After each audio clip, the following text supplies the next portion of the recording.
اللہ الرحمن الرحیم۔ السلام علیکم ورحمۃ اللہ وبرکاتہ۔ اچھی بات پھیلانا صدقہ جاریہ ہے۔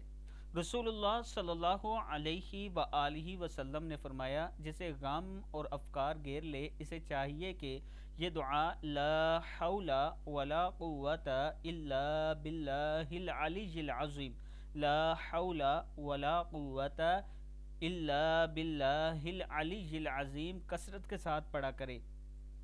جنت کے خزانوں میں سے ایک خزانہ استغفر اللہ العظیم و اتوب الیہ، استغفر اللہ العظیم و اتوب الیہ، حسبنا اللہ و نعم الوکیل، حسبنا اللہ و نعم الوکیل۔ اچھی بات پھیلانا صدقہ جاریہ ہے۔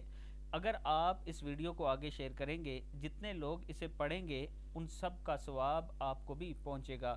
السلام علیکم ورحمۃ اللہ وبرکاتہ۔